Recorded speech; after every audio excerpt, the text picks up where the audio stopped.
Socialism and Communism according to Marx and Engels. Introduction.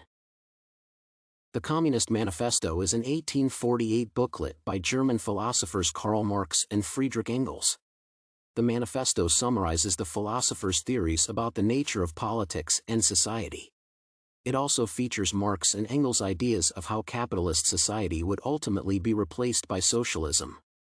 This essay will focus on outlining the three types of socialism as stated in the Communist Manifesto and how socialism is different from communism according to the philosophers. It will also illustrate how each type of socialism is related to the development of capitalism and examples of each type of socialism in current-day politics to illustrate Marx and Engels' categories. Main body. There are three types of socialism stated in the Communist Manifesto. They are bourgeois or conservative, reactionary, and critical utopian socialism. Reactionary socialism developed as a response to the supremacy of the bourgeoisie class and its destruction of the other classes. It is categorized into three, namely, feudal, German or true, and petty bourgeois socialism. Feudal socialists were English and French aristocrats who opposed the bourgeoisie because it opposed their way of life and took away their power. However, they support the proletariat because it attacks the bourgeoisie. Politically, feudal socialists oppose the proletariat because they do not want a revolution. The petty bourgeois socialists consist of small business owners and tradespeople. They are continually pushed down into the proletariat class as they cannot compete with the bourgeoisie. They criticize the bourgeoisie for the same reasons as the communists but recommend different solutions. Petty bourgeois socialism makes every effort to either absolutely restore the ancient social system or reframe the present system using the old regulations. German socialism consists of comprehensive thoughts adopted from French socialist literature. Since they have not experienced any conflicts between the bourgeoisie and proletariat, their philosophy is more about human interests. The second type is conservative socialism. These socialists are members of the bourgeoisie who recognize that the communal system they have established is unsustainable. However, they do not want to get rid of the two-class system, they want to eliminate the revolutionary trends of the proletariat. They do so by trying to reconcile some of the social grievances of the proletariat or by trying to persuade the proletariat that they do not need political reforms.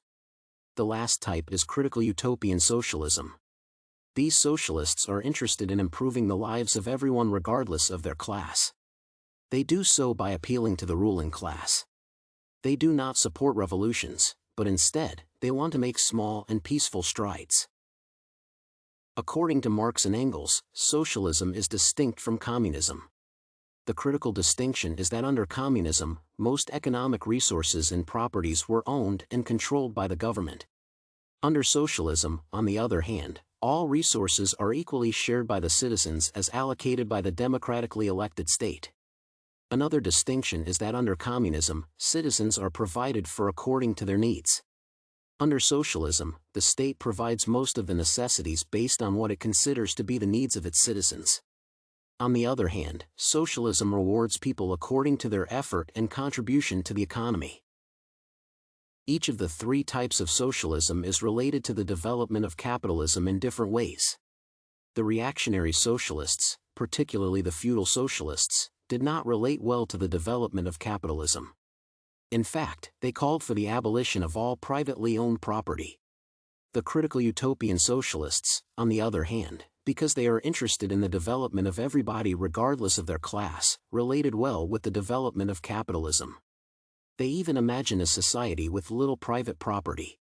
Lastly, conservative socialists believe that their communal system cannot be stained. However, the reforms they are suggesting to use to address the grievances of the proletariat have a positive relation to the development of capitalism. This is because the reforms serve the interests of capitalists. Some countries still practice socialism in their current-day politics. First of all, feudal socialism still exists in the contemporary world. The United States is an example of a country that still practices it because the higher class is getting richer, the middle is getting nowhere, and the poor are many more now than before. An example of German socialists is Finland because it prioritizes the interests of its people. China is an example of petty bourgeois socialists because it comprises several businesspersons, and the businessmen control its politics. Sweden is an example of current-day conservative socialists because it shifted from democratic socialism. Conclusion. In conclusion, the Communist Manifesto by Marx and Engels discusses 3 types of socialism. The 3 types are conservative socialism, critical utopian socialism, and reactionary socialism. According to Marx and Engels, these types of socialism have some distinctions from communism. First, under communism, most economic resources and properties are owned and controlled by the government. Secondly, under communism, citizens are provided for according to their needs, while in socialism, the state provides most of the necessities based on what it considers as the needs of its citizens. They are also related to the development of capitalism, and some countries still practice them in their current-day politics.